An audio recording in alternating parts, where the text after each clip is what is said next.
Brewers came out swinging. It was Milwaukee's dream start, a leadoff blast that shook the night. For a fleeting moment, hope roared. But then the Dodgers did what champions do. Settled in, steadied themselves, and silenced the bats. Another dominant starter, another ace toppled, another late swing that broke the Brewers' will. 2 wins on the road. Los Angeles heads home with a stranglehold hold as Brewers fans head home in sadness. In command and control, 2 steps from the Fall Classic. Welcome inside American Family Field. This is MLB The Closer, presented by Genesis Motor America. We thought we saw everything with Blake Snell last night. And then for the first time in 55 career starts, Yamamoto throws a complete game. But we got to talk to the bat. There was a questionable double play last night, and then he answered it with a home run. 2 for 5 with a home run the second inning. Teoscar Hernández is here. But Teoscar, I got to ask about the pitcher. What did we see from Yamamoto this evening? I mean, it's just amazing. He's been doing that. That's nothing new for us and for anybody. He's just doing it in the postseason now.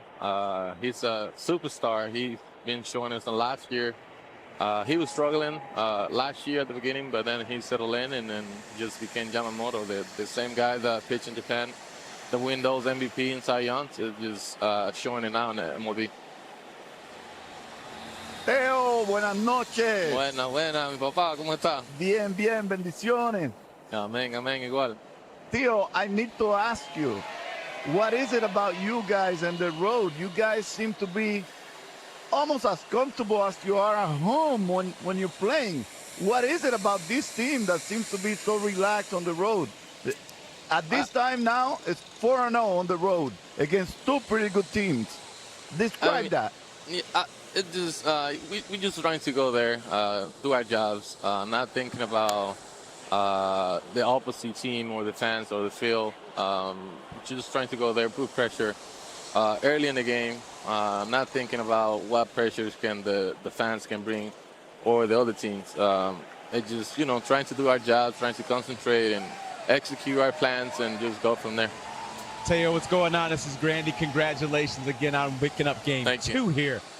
We talked about the pitching, but I'm going to switch it up and go to the offense, starting at the bottom of the lineup. 6, 7, 8, 9 with you all down there. 7 hits, 3 runs, and the 6th, 7th, and 8th inning of this game is where you score runs.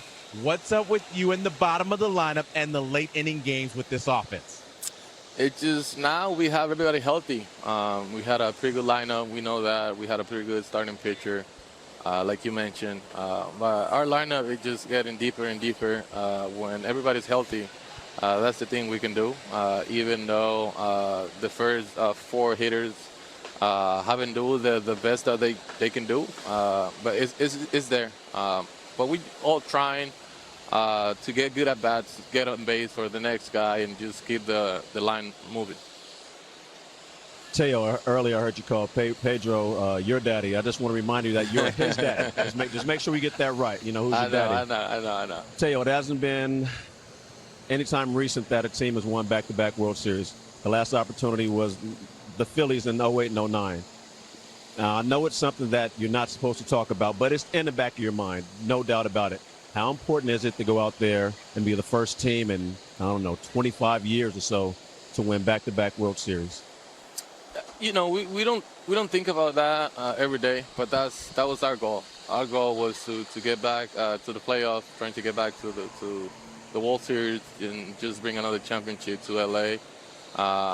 We all know it's not going to be easy. It's not easy. That's why it hasn't been done in a while. But that's the last goal. But we're just going to take one game at a time and just keep going. Teo, ¿hay algo que usted le quiera decir a su familia y a la gente de la República Dominicana? Por favor, brevemente, para dejarlo ir. Claro que sí, que los quiero mucho, que gracias por el apoyo, que Dios los bendiga y aquí estamos. Tratando de pasar a la Serie Mundial con 2 juegos más. Espero que sigan apoyándonos y mandándonos esa buena vibra a todos. Dios los bendiga. Amén, amén. Teoscar, there is no player in Major League Baseball the last 2 postseasons with more RBIs and more home runs than you. Stay hot, and we'll see you in Los Angeles, pal. Appreciate it. Que Thank you, Dios guys. me lo bendiga y nos mantenga saludable a todos. Amen, amen. Good night, guys. Have a good one. Good Have a night. good one, Teo. All right, Pedro, translate. What do you say? Well, I just wish him blessings and to stay healthy, all of them. And I also ask him to just say something for the Dominican Republic and the people watching in his hometown. And he said that he loves them a lot, continue to support him, and that he wishes everybody the best and continue to support the Dodgers. That they're looking forward to go to the World Series. Well, they seem to be on their way behind another sterling pitching performance from the Los Angeles Dodgers. The Brewers have not had an at-bat with a runner in scoring position against a Los Angeles Dodgers starter. They've led this series for 11 minutes. Two pitchers in back-to-back games go 8+ innings. We haven't seen that since 2016. It was Bumgarner and Cueto. So I'm going to start with you, Pedro. What are we watching right now? Because I don't think I've ever seen this. In fact, I know we've never seen it. Well, what I'm watching here is a very complete Dodger unit that's out there with a mission. And just like I was talking today in an interview, I said, this team, regardless of all the hype, all the money, and all the things that people want to really bring out about the Dodgers, they understand what they're into. They understand their business. They put everything aside. You know, the stardom in Hollywood, the fame, everything, where they're from, and they come to the field to play. That says a lot about the character that they have in that clubhouse and how those guys behave.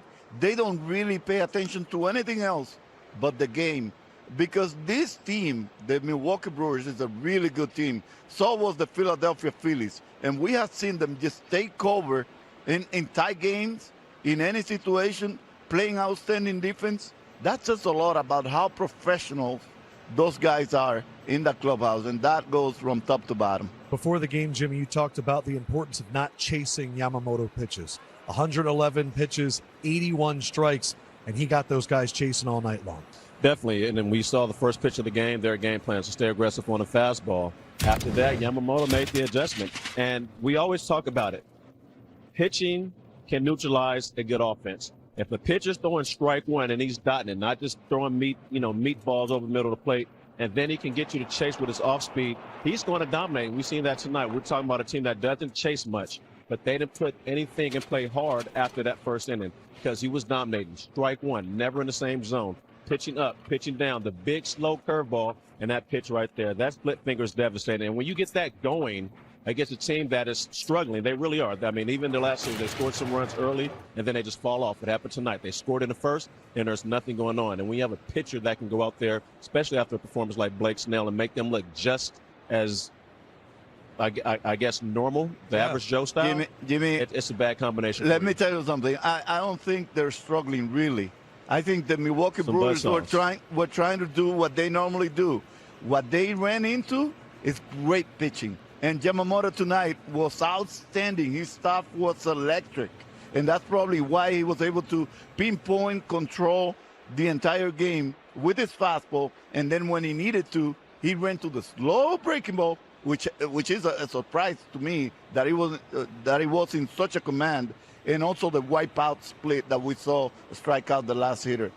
I think they have been pitched so well that it makes them look like they're struggling, but I don't think they are. They just were overmatched by Blake Snell and Yamamoto. And if we would have come in today's game and say that the Dodgers 1 through 3 hitters were 2 for 13 with 4 Ks, Peralta did his thing.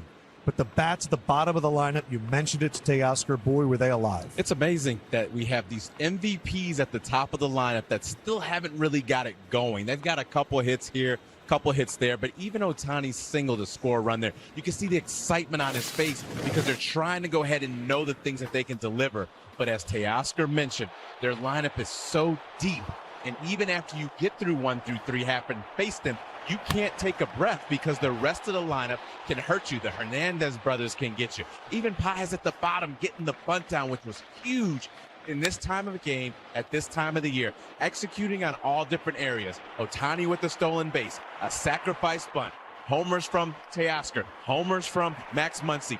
Name a guy, everyone in this lineup can hurt you at any time, and they've been doing that. At bats with runners in scoring position in this series, Dodgers 21, Brewers 1. That's why the Dodgers have now won 17 of their last 21 postseason games. The question is, can they do it at home? We're going to find out. We already know it's going to be Glasnow on the mound for the Dodgers. They're going to wait until probably an hour before the game to give us the starter for the Brewers. Snell and Yamamoto looking Shaq like and prime Kobe. Shaq and Kobe right now. Don't have to worry about the Dodgers bullpen if they never get into the game. Smart, Just man. so that you remember. Man, unreal.